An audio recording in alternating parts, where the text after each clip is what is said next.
This is Aussie Mac Zone. We'll cover everything Apple, including Macs, iPhones, iPads, and more. All this from an Aussie perspective. Sit back, relax, insert yourself into the zone. The Aussie Mac Zone. So here we are.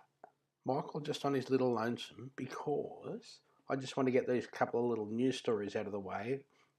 We are going to have a live show tomorrow night after WWDC, and Glenn will be our guest from Aussie Tech Heads, and Zarn will be here as well.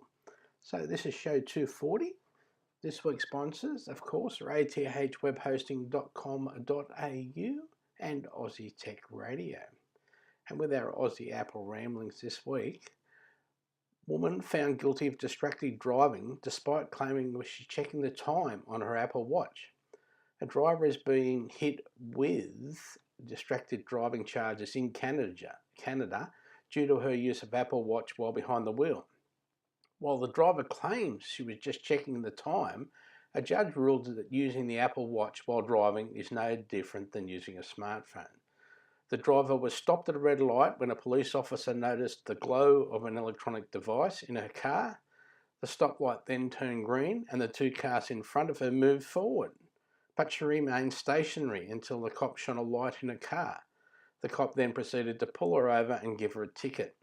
Despite the broad claims made about the Apple Watch and the cell phone being taped to her wrist comment by the judge, the deciding factor in the case is seemingly her delayed response to the light change and the cop's testimony that she was repeatedly looking at her device. So there's a link to the 9 to 5 story, and the judge has got a couple of things to say as well, so it's worth a good read. But yeah, just keep that in mind. Don't do the texting from your watch thinking you're going to get away with it. Another quick story this week. Mac OS 10.13.5 is now available for Mac and includes messages in iCloud. The Mac OS High Sierra 10.13.5 update improves the stability, performance and security of your Mac and is recommended for all users. This update adds support for messages in iCloud, which they only just got them in before, because it was announced 12 months ago. But yeah, so they've just squeezed it in. They've done a lot of testing with it. Which lets you store messages with their attachments in iCloud and free up space on your Mac or your phone. To enable messages in iCloud, go to Preferences in Messages, click Accounts, then select Enable Messages in iCloud. Messages in iCloud can be turned on from the Preferences section of the Messages app. Preferences, Accounts, Enable Messages in iCloud. Once enabled, Messages in iCloud has a few benefits.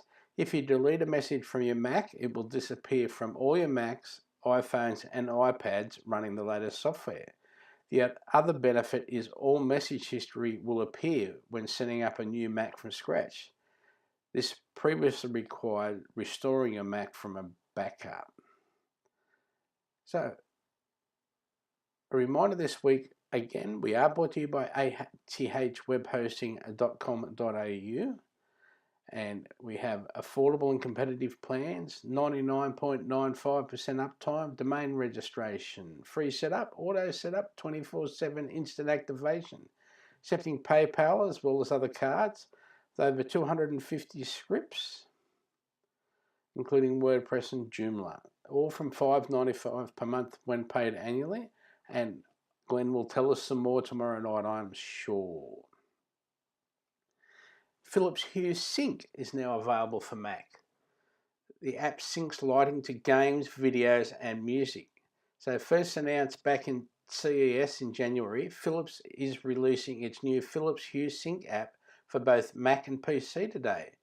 The new Mac OS utility lets you sync Hue smart light colors and effects to games, video and music playing. So yeah, if you've got your Hue, I'm sure you'll know how to get it. Now, also this week we had an Apple release of iOS 11.4, which had AirPlay 2, messages in iCloud and much more. likely the final major release for the operating system before its successor iOS 12. The update includes two major features that were originally revealed last June as iOS 11 features but were later delayed: AirPlay 2 and Messages in iCloud. But also resuming playback in podcasts. Imitating the recent Smart Resume feature by Marco Arment's Overcast, the Apple Podcasts handles resume playback has now been tweaked in 11.4. So now when a podcast is resumed after being paused, rather than start immediately where you left off, it will begin just a few seconds before that to help refresh users on the context of what was last heard.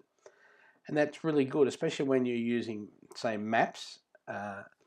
So the podcast will be talking, you get up to the point where it says a couple of words, then it'll say turn right at the next intersection, then it'll go back a couple of words and start the podcast. And it is very convenient. So look forward to that. Product Red wallpaper. Last month, Apple released a special Product Red version of the iPhone 8 and 8 Plus, which came with an exclusive wallpaper. In iOS 11.4, users who have any color 8 or 8 Plus now have access to the wallpaper for the first time.